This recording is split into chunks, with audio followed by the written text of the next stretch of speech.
Pune Bengaluru highway. यहां एक पुल है जिसका नाम ही पड़ गया है मौत का पुल, नवले ब्रिज।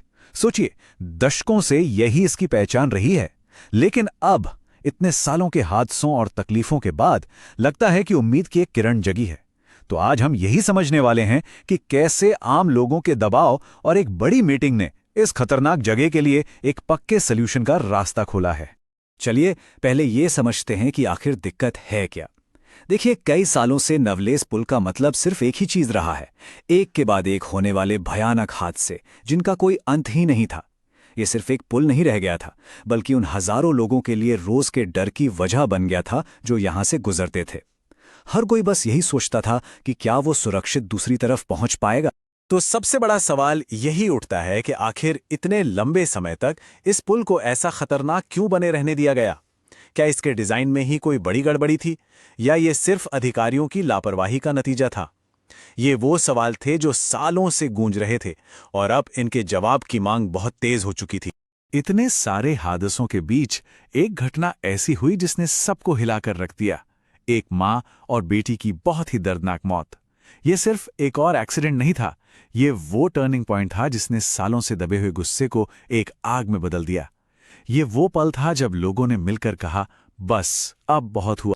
इस दिल दहला देने वाली घटना के बाद एक बड़ा आंदोलन शुरू हुआ। आम लोग सड़कों पर उतर आए और नेताओं पर, एडमिनिस्ट्रेशन पर इतना प्रेशर बना कि उन्हें आखिर में सुनना ही पड़ा। चलिए देखते हैं कि कैसे लोगों की इस एकजुट आवाज ने बदलाव की नींव रखी।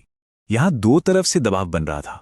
एक ओर राज्य महिला आयोग की अध्यक्ष रूपाली चाकणकर जैसी हस्तियां थीं जो लगातार अधिकारियों से सवाल कर रही थीं, फॉलोअप ले रही थीं। और दूसरी तरफ आम नागरिक थे जो सड़कों पर प्रदर्शन कर रहे थे। मतलब ये पक्का किया जा रहा था कि उनकी आवाज हर हाल में ऊपर तक पहुंचे। और इस बढ़ते हुए प्रेशर का असर हुआ भी।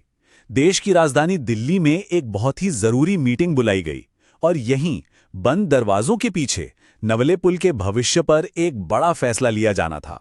उस मीटिंग में हर बड़ा चेहरा मौजूद था। मीटिंग की अध्यक्षता कर रहे थे केंद्रीय मंत्री नितिन गडकरी। उनके साथ रूपाली चाकणकर जैसे एक्टिविस्ट थे और भूपेंद्र मोरे जैसे स्थानीय लोग भी थे जो रोज इस समस्या को झेल रहे थे। तो ये सिर्फ एक ऑफिशियल मीटिंग नहीं थी, ये सालों की मांग को असलियत में बदलने की एक कोशिश थी। और उस मीटिंग में कोई टाल मटोल नहीं हुई। कहा जाता है कि मंत्री गडकरी ने मीटिंग के बीच में ही अपने अधिकारियों को फोन लगाकर निर्देश दिए कि इसका प्रपोजल तुरंत बनाओ। यह अपने आप में एक बहुत बड़ा सिग्नल था कि अब सिर्फ बातें नहीं होंगी, काम होगा।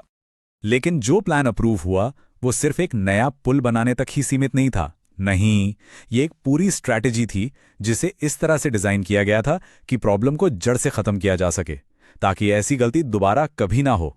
तो ये स्ट्रैटेजी दो हिस्सों में थी। एक लॉन्ग टर्म सॉल्यूशन था, एक नया एलिवेटेड ब्रिज बनाना। इससे क्या होगा, लोकल और हाईवे का ट्रैफिक पूरी तरह से अलग हो जाएगा। और दूसरा, तुरंत राहत देने के लिए एक और कदम उठाया गया। सर्विस रोड पर जितने भी अतिक्रमण हैं उन्हें फौरन हटाया जाए ताकि ट्रैफिक स्मूथली चल सके। और मंत्री गडकरी ने यह बात बिल्कुल साफ कर दी थी कि यह कोई रिक्वेस्ट नहीं है। उन्होंने अधिकारियों को अतिक्रमण हटाने के लिए तेजी से काम करने का सीधा और फाइनल ऑर्डर दिया। मैसेज एकदम क्लियर था, जमीन पर बदलाव तुरंत दिखना चाहिए। तो ठीक है, मंजूरी मिल गई है, कागज पर तो लड़ाई जीत ली गई, लेकिन अब असली काम शुरू होता है। इन वादों को हकीकत में बदलना और ये पक्का करना कि ये प्रोजेक्ट समय पर और सही ढंग से पूरा हो। इस काम को तेजी से करने के लिए मंत्री गडकरी ने भरोसा दिलाया है कि सारे सरकारी प्रोसेस को फास्ट ट्रैक किया जाएगा ताकि पुल का काम जल्द से जल्द शुरू हो सके। क्योंकि अब जनता सिर्फ वादे नहीं बल्कि जमीन पर काम देखना चाहती है। और यहीं पर हम एक अहम सवाल के साथ रुकते हैं। क्या ये नया एलिवेटेड ब्रिज सच में नवले पुल की पहचान को हमेशा के लिए बदल पाएगा? क्या ये मौत का पुल एक सुरक्षित रास्ते का प्रतीक बन पाएगा? सालों के संघर्ष के बाद पूरा शहर एक उम्मीद से देख रहा है। अब तो बस वक्त ही बताएगा कि ये एक नई सुबह की शुरुआत है या फिर एक और अधूरा वादा।